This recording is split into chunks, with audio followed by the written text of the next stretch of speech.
சைனாவோட national defence ministry spoke பர்சனான வு குவெயின் அவர்கள், பேர் கொஞ்சம் கரெக்டாக அட்ஜஸ்ட் பண்ணிக்கோங்க. இவர் தரப்புல இருந்து ஒரு ஸ்டேட்மெண்ட் வந்திருந்தது. என்ன சொல்லியிருக்கிறார் அப்படின்னா, நாங்க சீனாவோட ராணுவம் எல்லா பக்கமும் தயாரா இருக்கு. ரஷ்யாவோட இணைஞ்சு இந்த பிரச்சனையில வந்து பாத்தீங்கன்னா நியாயத்தின் பக்கம், எப்படி மேற்குலக நாடுகள் சொல்றாங்க இல்லையா, ஸோ வந்து நியாயத்தின் பக்கம் நிக்கிறதுக்காக, நியாயத்தை நிலைநாட்டுறதுக்கு நாங்க துணை நிற்போம் ரஷ்யா கூட இணைஞ்சு அப்படிங்கிறத சொன்னாங்க. இது போல ஒரு ஸ்டேட்மெண்ட் இவர் தரப்புல இருந்து வந்த உடனே மேற்குலக நாடுகள் மத்தியில், அதுவும் குறிப்பா இந்த யூரோப்பால வந்து பாத்தீங்கன்னா மயான அமைதி தெரியுது. ஒரு நாடுகளும் நான் கொடுக்குற வெப்பனை யூஸ் பண்ணுங்க, நான் கொடுக்குற வெப்பனை யூஸ் பண்ணிங்க உக்ரைன் அப்படிங்கிறது போல ஒன்னொன்னா ஸ்டேட்மெண்ட் சொல்லிட்டு வந்தாங்க. இந்த சைனாவோட டிஃபென்ஸ் மினிஸ்ட்ரி தரப்பு இருந்து இந்த ஸ்போக் பர்சன் கிட்ட இருந்து இது போல ஒரு ஸ்டேட்மெண்ட் வந்த உடனே பெல்ஜியம் இருக்கிறாங்க இல்லையா, அவங்க கிட்ட இருந்தது, ஐயோ அலோவ் பண்ணாதீங்க, நாங்க கொடுக்குற ஆயுதமோ இல்லை F-16 வந்து பயன்படுத்தக்கூடாது அப்படிங்கிறது போல பெல்ஜியம் தரப்பு இருந்து ஒரு ஸ்டேட்மெண்ட் வந்திருக்குது. அது மட்டும் இல்லாம இந்த வு குவின் அவர்கள் இருக்கிறார் இல்லையா, இவர் யாரு அப்படின்னு நம்ம ஞாபகப்படுத்தணும் அப்படின்னா 2021 நினைக்கிறேன், நம்ம கிட்ட இருந்து ஒரு ஸ்டேட்மெண்ட் வந்திருந்து, நம்மளோட மிகப்பெரிய த்ரெட்டை சீனா தான் அப்படிங்கிறது போல சொன்னதுனால இவர் தரப்புல இந்த ஸ்டேட்மெண்ட் எப்படி தெரியுமா வந்திருந்தது, என்னங்க இந்தியா இப்படி சொல்றீங்க, இந்த பால்வடிய முகத்தை பார்த்தா இப்படி சொல்றீங்க, நாங்க உங்களுக்கு த்ரெட்டா சொல்லுங்க, நாங்க உங்களுக்கு த்ரெட்டா அப்படிங்கிறது போல சீன் போட்டு, எப்படி சொல்றது, ரொம்ப பொங்கி எழுந்திருந்தார். இப்படிலாம் பேசாதீங்க, வேண்டாம், விரோத போக்கு வேண்டாம் அப்படிங்கிறது போல ஒரு தரப்பு ஸ்டேட்மெண்ட் வந்திருந்தது. அப்புறம் இப்ப எதுக்குங்க ஸ்டெல்த் விமானத்தெல்லாம் கொண்டு வந்து எங்க பகுதியில் நிப்பாட்டிக்கிறீங்க அப்படிங்கிறது போல கேட்கணும்னு தோணுது. உங்களுக்கு தோணுச்சுன்னா கமெண்ட் செக்ஷன் சொல்லுங்க. அதாவது பேசுறது ஒண்ணு செயல் ஒண்ணா இருக்குது சீனா கிட்ட. அங்க வந்து பாத்தீங்கன்னா பேச்சுக்கள் அதிகமா இருக்கு, மேற்குலக நாடுகள்கிட்ட எல்லாம் தினசா தான் இருக்கு. சரி, எப்படியோ இந்த பக்கத்துல அணி சேர்றாங்க அப்படின்னு தெரிஞ்ச உடனே அந்த பக்கத்துல வந்து பாத்தீங்கன்னா பார்த்துட்டு இருக்கிறாங்க என்ன பண்ணலாம் அப்படிங்கிறது போல மேற்குலக நாடுகள். அதுக்குள்ள உட்டா போண்டா சாமி எடுத்து வீசுங்கிறது போல ஹிமாஸ் மிசைல் எடுத்து வீசிட்டாங்க பெல்கிராட் மேல. இதுக்கு ரஷ்ய தரப்பு வந்து இன்டர்செப்ட் பண்ணிட்டு தான் சொல்லிக்கிறாங்க, பெரும் சேதம் எதுவும் ஆன மாதிரி சொல்லல. பாப்போம், பொறுத்து இருந்து பாப்போம் என்ன நடக்க போகுது அப்படிங்கிறது போல. இப்ப நம்ம மேப்ல பாத்துருவோம் ரஷ்யா எந்தெந்த பகுதிகளில் முன்னேற ஆரம்பிச்சிருக்கிறாங்கன்ட்டு. ரஷ்யா ஒரு புது பகுதியில ஃப்ராண்ட்டை ஓபன் பண்ணிட்டாங்க, இந்த ஜப்ரோஷியா பகுதியில முன்னேற ஆரம்பிச்சிட்டாங்க அப்படிங்கிறது உள்ள கதறல்கள் வந்திருக்கு. சமீபத்துல இந்த இடத்துல பல ஆபரேஷன் செஞ்சுட்டு இருந்தாங்க. ஆனா இப்ப இந்த நெஸ்த்ரினிக்கால இருந்து சில பகுதிகளை முன்னேறி ரஷ்யா அவங்க கட்டுப்பாட்டுக்குள்ள எடுத்துட்டாங்க ட்ரென்ச்சஸ அப்படிங்கிறது போல உக்ரைனியன் தரப்புல இருந்து சொல்ல ஆரம்பிச்சிருக்காங்க. அவங்களே அக்செப்ட் பண்ணிக்கிறாங்க, ஆமாங்க 2-3 ட்ரென்ச்சுக்கு இது சும்மாதான் இருந்தது, அதாவது குண்டு வந்து போட்டிருந்தாங்க ஃபேப் குண்டுகள்லாம், இது எதுக்கு புறநகரத்துல வச்சுக்கிட்டு நாங்க மெயினான இடத்துல டிஃபெண்ட் பண்ணிக்கலாம்னு சொல்லிட்டு நாங்க பின்வாங்கியிருந்தோம். இப்ப அந்த இடத்துல வந்து உட்காந்துட்டு அது அவங்களுதுங்கிறாங்க, சரி வச்சுக்கங்க அப்படிங்கிறது போல சொல்லிக்கிறதா உக்ரைன் தரப்புலன்னு சொல்லிக்கிறாங்க. ஆனா ரஷ்ய தரப்புல நாங்க முன்னேறிட்டோங்க அப்படிங்கிறது போல ரஷ்ய தரப்புலன்னு சொல்லப்பட்டு வருது. இந்த வீடியோ பதிவுகளா இருக்கட்டும் எதையுமே வந்து ரஷ்ய தரப்புல சொல்ல, ஆனா ரஷ்ய தரப்புல 2-3 நாளுக்கு முன்னாடி இந்த பகுதியில ஃபேப் ஸ்ட்ரைக்ஸ் பண்ணிட்டு இருந்தாங்க. அந்த ஸ்ட்ரைக் சைட்ல லோட் ஆயிருக்கும், பாத்தீங்கன்னாலே தெரியும். ஸோ இது போல அந்த பகுதியில குண்டுகளை போட்டு இருந்ததுனால அங்க இருக்கக்கூடிய ட்ரென்ச்சஸ்ல இருந்து உக்ரைனோட வீரர்கள் ஒண்ணு காயமடைஞ்சிருக்கணும், இல்ல பின்வாங்கி போயிருக்கணும். எதுக்குப்பா இங்க தேவையில்லாம, ஆல்ரெடி கர்கிவ் பகுதியில ஏகப்பட்ட இடங்கள சண்டை நடந்துட்டு இருக்கு, நம்ம அங்க போய் கான்சென்ட்ரேட் பண்ணலான்னு பின்வாங்கி இருப்பாங்க போல இருக்குது. ஸோ இப்போ இந்த பகுதியில வந்து ரஷ்ய வீரர்கள் ஈஸியா முன்னேறி இருக்கிறாங்க அப்படிங்கிறது போல சொல்லப்பட்டு வருது. மேபி இது ரஷ்ய வீரர்களோட முன்னேற்றத்தை கொஞ்சம் மட்டம் தட்டுறதுக்காக கூட இப்படி சொல்லலாம். பட் எதுவா இருந்தாலும் உங்களோட கருத்துலயே விட்டுறேன், எது எப்படியோ ரஷ்ய வீரர்கள் இந்த பகுதியை பிடிச்சிட்டாங்க. சரி, இப்ப இந்த பகுதியை பிடிக்கிறதுனால என்ன நடக்க போகுது அப்படின்னு கேட்டீங்கன்னா, ஒரிக்கவ், அதாவது உக்ரைன் வந்து குடஞ்சிட்டு வந்திருந்தாங்களே இந்த ரொபோத்தைனியை பிடிச்சாச்சு, வெர்போவோட புறநகரங்களை கட்டுப்பாட்டுக்குள்ள வச்சிருக்கோம்னு சொல்லிக்கிறாங்க இல்லையா. ஸோ இப்போ ரொபோத்தைனியை ரஷ்ய வீரர்கள் மீட் எடுத்துட்டாங்க. இப்போ அந்த வெர்போவோட புறநகரங்களை கூடிய சீக்கிரத்துல வந்து ரஷ்யா அவங்க கட்டுப்பாட்டுக்குள்ள எடுத்துருவாங்க. ஏன் அப்படின்னா அந்த புறநகரத்துல வந்து பாத்தீங்கன்னா சைட்ல வீடியோ பதிவு லோட் பண்றேன், பாத்தீங்கன்னாலே தெரியும். தொடர்ந்து ரஷ்ய வீரர்கள் அந்த பகுதியில ட்ரோன் தாக்குதல் பண்ணிட்டே இருக்கிறாங்க. அவங்களுக்கு சப்ளைஸ் ஓரளவுக்கு தான் இருக்கும். ஒரு கட்டத்துக்கு மேல இப்ப எப்படி அந்த இடத்த வேணாங்க அப்படின்னு சொல்லிட்டு விட்டுட்டு போயிட்டாங்க இல்லையா உக்ரைன்ஸ். ஸோ அதே போலதான் இந்த பகுதி, இது எதுக்கு ஒண்ணுமே இல்லைங்க அப்படிங்கிறது போல அவங்க விட்டுட்டு போயிட்டாங்க அப்படின்னா ஸோ ஈஸியா இந்த பகுதியை வந்து எடுத்துக்குவாங்க அப்படிங்கிற சொல்லப்பட்டு வருது. ஆனா ரஷ்ய வீரர்கள் அங்க கஷ்டப்பட்டு தான் எடுத்துட்டு இருக்காங்க ஒன்னொன்னையும். ஏன்னா நடந்து போய் பிடிக்கிறோம்ல, மூட்டை சுமைக்கிற மாதிரி. நம்ம ஸ்கூல் போகும்போதெல்லாம் பொதி மூட்டை சுமந்துட்டு போவோம், ஞாபகம் இருக்குங்களா? அதை விட மோசமா சுமந்துட்டு நடக்கணுமா இல்லையா, கஷ்டப்பட்டுட்டு தான் இருக்கிறாங்க அவங்களும். பட் அவங்கள மட்டம் தட்டணுமா இல்லையா, நாங்க தான் வேணான்னு விட்டுட்டு வந்தோம் அப்படிங்கிறத சொல்லணும் இல்லையா, அதுக்காக அவங்க சொல்லி அதுக்கப்புறம் பின்வாங்கினாலும் ஆச்சரியப்படுறதுக்கல. ஆனா இந்த ஜப்ரோசியா பகுதியை பொறுத்த வரைக்கும் உக்ரைனுக்கு கொஞ்சம் வீக் லிங்கா இருக்குமோ அப்படிங்கிறதுல ரஷ்யா நினைக்கிறாங்க. ஏன்னா சமீபத்துல இந்த பகுதிகளையும் நம்ம வரைஞ்சு காமிச்சிருந்தோம் இல்லையா, இங்க வந்து எப்படி ட்ரென்ஸ் லைன் கட்டிட்டு இருந்தாங்கன்னு காமிச்சிருந்தாங்க இல்லையா, இங்க உள்ள போய் பார்த்தாதான் தெரியும். ரஷ்யா யோசிச்சிருப்பாங்க, இவங்க எதமா பெரிய ஆளுங்கன்னு நினைச்சிட்டோமப்பா, உள்ள போனாதான் தெரியுது ஒண்ணுமே இல்லை அப்படிங்கிறது போல இருக்கும் இல்லையா. ஸோ இந்த இடத்துல எல்லாம் போய் போட்டோ பதிவுலாம் எடுத்துட்டு இருந்தாங்க இல்லையா, அப்படியே செல்ஃபிலாம் எடுத்துட்டு இருந்தாரு இல்லையா.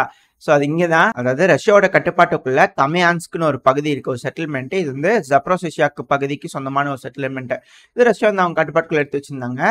இந்த செட்டில்மெண்ட்ல இருந்து இப்ப புதுசா தோண்டி இருந்தாங்க இல்லையா ஒரு ட்ரென்ச் லைன், அது என்ன ஒரு 15 கிலோமீட்டர்ல இருந்து 20 கிலோமீட்டர் தான் தோராயமா வரும் அப்படிங்கிறதெல்லாம் சொல்லப்பட்டு வருது.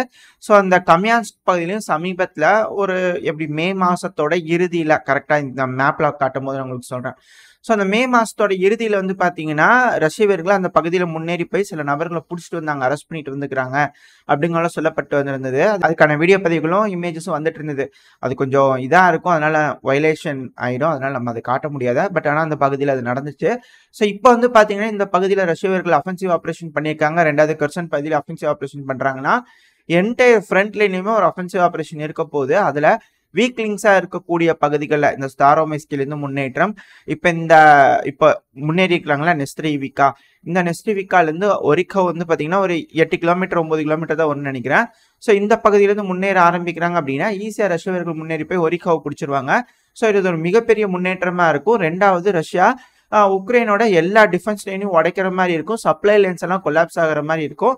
இந்த ஒரு காரணத்தினால ரஷ்யா நேரா ஜப்ரோசியா வரைக்கும் இந்த இடத்துல இருந்து முன்னேற ஆரம்பிச்சிருவாங்க அப்படிங்கிற சொல்லப்பட்டு வருது. ஏன்னா மற்ற இடத்துல எல்லாம் அதிகமா ஃபோக்கஸ் பண்ணிட்டு இருக்காங்க, அதுவும் குறிப்பா கர்கிவ்ல எல்லாம் பயங்கரமான ஃபோக்கஸ் நடந்துட்டு இருக்கு.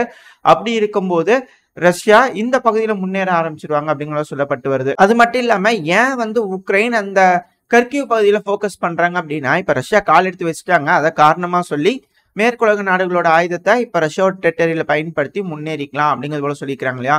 ஸோ அப்படி முன்னேறி போகும்போது இந்த பெல்கிராட் பகுதியை, அந்த இடத்துல இருக்கக்கூடிய சப்ளைஸை உடச்சிட்டு முன்னாடி வந்தா மட்டும்தான் ரஷ்யாவோட ட்ரென்ச்சஸ் எல்லாத்தையும் பக்கவாட்டு தாக்குதல் பண்ண முடியும். அப்படி பண்ணாதான் உக்ரைனுக்கு ஜெயிக்கிறதுக்கு ஒரே வழி, அப்படி இல்லைன்னா இல்லவே இல்லை. ஸோ அந்த ஒரு காரணத்தினாலதான் உக்ரைனோட ஃபோர்ஸஸ் வந்து பாத்தீங்கன்னா கர்கிவ் பகுதியில அதிகமான தாக்குதல் நடத்துறதுக்காக தயாரா இருக்கிறாங்க அப்படிங்கிறத புரிஞ்சுக்க முடியுது. அது மட்டும் இல்லாம ரஷ்யா ஒரு 3 லட்சம் வீரர்களை ரெடியா அந்த பகுதியில் வச்சுக்கிறதா உக்ரைனோட டிஃபென்ஸ் மினிஸ்ட்ரி தரப்பு ஸ்டேட்மெண்ட் வந்தது இல்லையா.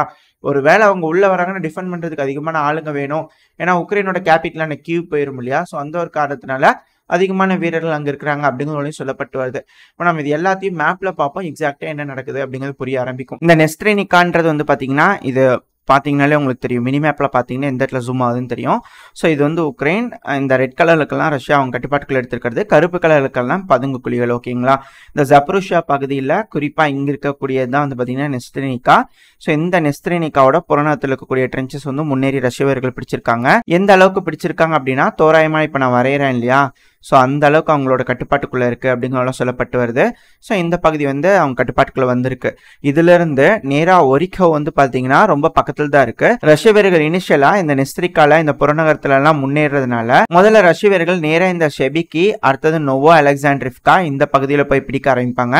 ஏன்னா இந்த ஒரிக்கோன்றதே ஒரு மிகப்பெரிய டிஃபென்ஸ் லைன் தான். அது மட்டும் இல்லாம இந்த எல்லோ கலர் லைன் போகுது இல்லையா, அது எல்லாமே வந்து பாத்தீங்கன்னா சப்ளை லைன்ஸ், பிரதானமான ரோடு.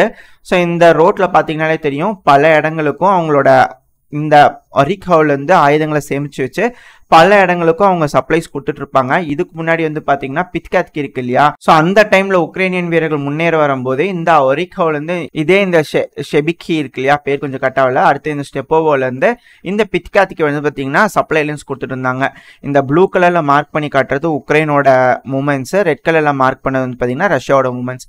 ஸோ இந்த மாதிரி வந்து அவங்க சப்ளை பண்ணிட்டு இருந்தாங்க. அதனாலதான் போன தடவை கவுண்டர் அஃபென்சிவும் போது உக்ரைன் இந்த லொபோக்கு இந்த பிட்காத்கி எல்லாம் குறைஞ்சிட்டு வந்திருந்தாங்க இல்லையா, ரஷ்யவர்கள் இதோட நிறுத்திட்டாங்க. இந்த ஜெப்ரியாங்கி செட்டில்மெண்ட் வந்து அவங்களோட கட்டுப்பாட்டுக்குள்ளே வச்சுக்கிட்டாங்க, கடைசி வரைக்கும் பின்வாங்கல. ஸோ அதனால இந்த 2 செட்டில்மெண்ட் வந்து அவங்க பிடிச்சிருக்காங்க இல்லையா, சமீபத்தில் நான் கூட சொல்லியிருந்தேன்ல அரெஸ்ட் பண்ணியிருக்காங்கன்னு சொல்லிட்டு.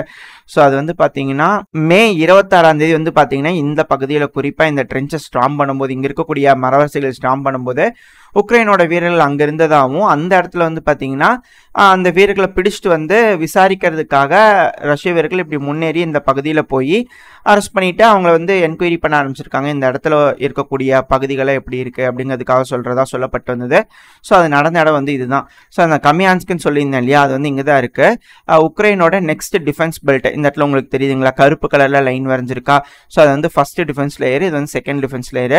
ஸோ ரஷ்ய வீரர்கள் கீழேருந்து வந்து அட்டாக் பண்ணக்கூடாதுன்றதுக்காக இந்த இடத்துல டிஃபென்ஸ் லைன் போட்டதா சொல்லப்பட்டிருக்கு. அது ரஷ்ய வீரர்கள் அங்கே போய் பார்த்தா தான் எந்த அளவுக்கு இருக்கு அப்படிங்கிறது தெரியும். ஸோ இந்த கமியான்ஸ்க்லேருந்து வந்து பார்த்தீங்கன்னா தோராயமாக ஒரு 16 கிலோமீட்டர் தான் வரும். ஸோ அதுக்கு அடுத்தது அதுக்கு சப்ளை பண்ணுற மாதிரியே ஈஸியாக ரஷ்ய வீரர்கள் முன்னேற மாதிரி 2 செட்டில்மெண்ட்ஸ் அவங்களுக்கு இருக்கு. ஒன்று வந்து பார்த்தீங்கன்னா ஸ்டெப்போர்விஸ்கா, அடுத்தது பிரியோமிஸ்க்கு. ஸோ இந்த 2 செட்டில்மெண்ட்டையும் பிடிச்சாங்கன்னா அடுத்து வந்து பார்த்தீங்கன்னா அவங்களுக்கு இருக்கிறது இந்த வெசலிவிக்கா. ஸோ இதுதான் இந்த ட்ரென்ச்சுக்கு அந்த பக்கத்தில் இருக்கக்கூடிய உக்ரைனோட செட்டில்மெண்ட்டு. ஸோ இந்த ஹரிகவ் இது எல்லாத்தையும் அவங்க பிடிக்கிறாங்க. அப்படிங்கிற பட்சத்தில் நேராக ஜப்ரோசிஷியாவுக்கு தாக்குதல் பண்ணுறதுக்கான முழு இதுவுமே ரஷ்யவர்களுக்கு கிடைச்சிடும். ஆர்ட்லரி தாக்குதல் பண்ண ஆரம்பிச்சிடுறாங்க. ஒன்ஸ் இந்த ஜப்ரோசிஷியா ஆர்ட்லரி ரேஞ்சுக்குள்ளே வந்துருச்சு அப்படின்னா என்ன நடக்கும் அப்படின்னா, இந்த ஜப்ரோசிஷியாங்கிறது ஒரு மிகப்பெரிய ஹப்பாக இருக்குது. ஸோ இந்த இடத்துல நீங்கள் பார்த்தீங்கன்னாலே தெரியும், மிகப்பெரிய ஹப்பா இருக்கு. எந்த அளவுக்கு வந்து அவங்களால சப்ளைஸ் கொடுக்க முடியும். ஒருவேளை டின்ப்ரோல பிரச்சனையா இருக்குன்ற போது ஜப்ரோசிஷியா வழியா இந்த பகுதியில் இருக்கக்கூடிய எல்லாத்துக்குமே வந்து சப்ளை பண்ணிட்டு இருக்காங்க. உங்களுக்கு நல்லாவே தெரியும், இந்த ஜப்ரோசிஷியாவா இருக்கட்டும், இங்க இருக்கக்கூடிய டொனஸ்க் பகுதியா இருக்கட்டும், அதிகமான ஆயுதங்களை இந்த ஜப்ரோசிஷியாலேருந்து சப்ளை பண்ணிட்டு இருக்காங்க. ஸோ ரஷ்யன் ட்ரூப்ஸ் முன்னேறி போய் இந்த இடத்துல நின்று ஆர்ட்லரி தாக்குதல் பண்றாங்கன்ற போது அந்த ஆயுத கடங்குகள்லாம் அதிகமான சேதத்தை சந்திக்கும். இதனால ஃப்ரண்ட் லைன்லாம் அதிக அளவில் டேமேஜ் ஆகும். ஸோ அந்த ஒரு காரணத்துக்காக ரஷ்யன்ஸ் இப்போ இந்த பகுதியில் முன்னேற ஆரம்பிச்சிருக்காங்க அப்படிங்கிறத சொல்லப்பட்டு வருது. ஸோ இந்த பகுதியில் முன்னேறாங்கன்னா அடுத்த ஒரிகோவா தான் இருக்கும். ஒரிகோவுக்கு இந்த ஷெபிக்கி, இந்த நோவோ ஆண்ட்ரிவ்கா, அதுக்கடுத்து வந்து பார்த்தீங்கன்னா ஒரிகோ. அப்படி இல்லைனாலும் இந்த ஒரிகோ ரொம்ப பெருசாக இருக்கு, டிஃபென்ஸ் லைன் வந்து ரொம்ப இதாக இருக்குன்னா ரஷ்யா இந்த நோவோ ஆண்ட்ரிவ்காலேருந்து இந்த நோவோ பவிலுக்கா இருக்கு இல்லையா, ஸோ அந்த வழியாக முன்னேறி போயும் இந்த நோவோ பகிலவுக்காலேருந்து ஒரிகோவை பின்புறமாக தாக்குதல் பண்ணுறதுக்கு வாய்ப்பு அதிகம். ஆல்ரெடி ரோபோதெனி ரஷ்யாவோட கட்டுப்பாட்டுக்குள்ள வந்துருச்சு. ஸோ அடுத்தது நோவோ டென்விகா. பட் ஆனால் இந்த பகுதியில் வந்து ப்ரெஷராக கொடுப்பாங்க. இந்த வழியாக பிரதானமாக முன்னேறது கஷ்டம். ஏன்னா இந்த இடத்துல அதிகமான ட்ரென்ச்சஸ் லைன் இருக்குது, உங்களுக்கு பார்த்தாலே தெரியும். ஆனால் இந்த இடத்துல கம்பேர் பண்ணும்போது இந்த இடத்துல அதிகமான டிஃபென்ஸ் இருக்குது. ஏன்னா உக்ரைன் வந்து கவுண்டர் அஃபென்சிவ்னு வந்திருந்தாங்க இல்லையா, ஸோ அந்த ஒரு காரணத்தினால இந்த பகுதியில் வந்து அதிகமான டிஃபென்ஸ் இருக்கும். இதை ஓவர் கம் பண்ணுறதுங்கிறது கஷ்டம்தான். ஆனால் இது ஒரு வே ஆஃப் த்ரெட்டனிங்காக இருக்கும். ஆனால் ரஷ்ய வீரர்கள் இந்த பகுதியில் ப்ரெஷர் கொடுக்கறதுனால உக்ரைனால் பல இடங்கள்லையும் அவங்களோட ட்ரூப்ஸை வந்து வச்சிருக்க முடியாது அப்படிங்கிறதோட சொல்லப்பட்டு வருது. ஏன்னா ஒரிகோவை ஸ்ட்ராங் பண்ணுறாங்க அப்படின்னா இந்த ஒரிகோவில் உக்ரைனோட வீரர்கள் இருக்கணும். அது கூடவே ரஷ்ய வீரர்கள் மேலே போகிறாங்க இல்லையா, ஸோ இந்த வழியாக போகும்போது உக்ரைனோட வீரர்கள் இந்த பகுதியிலையும் இருக்கணும். அது கூடவே பல இடங்கள்லையும் உக்ரைனோட வீரர்கள் வந்து பார்த்தீங்கன்னா இருக்க வேண்டிய கட்டாயத்துக்கு தள்ளப்படுவாங்க. ஸோ அந்த ஒரு காரணத்தினால பல இடங்கள்லையும் உக்ரைனோட வீரர்கள் இருக்கணும்னா இருக்க முடியாது இல்லையா. அந்த ஒரு காரணத்தினால ஏதோ ஒரு பகுதி கொலாப்ஸ் ஆயிரும். இந்த ஜப்ரோசிஷியா பகுதியை நோக்கி முன்னேறக்கூடிய ஒரு லைன் வந்து பிரதானமாக இருக்க போது. அடுத்து வந்து பார்த்தீங்கன்னா இந்த ஸ்டாரோமைஸ்கி, ஏன்னா திரும்பவும் இன்னைக்கு வந்து பார்த்தீங்கன்னா அதிகமான ஷெல்லிங் பண்ணியிருக்காங்க, உக்ரைன் கவுண்டர் அட்டாக் பண்ணியிருக்காங்க. ஆனால் நாங்கள் அதை ரிப்பல் பண்ணிட்டோம் அப்படிங்கிறது போல ரஷ்ய தரப்புன்னு சொல்லியிருக்காங்க. அடுத்து இந்த ரோபோதைனி பார்த்துட்டு இருந்தோம் இல்லையா, இந்த ரோபோதைனியோட புறநகரத்துலையும் தினம் ரஷ்யாவோட ட்ரோன்கள் இந்த பகுதியில் தாக்குதல் பண்ணிக்கிட்டே இருக்கு.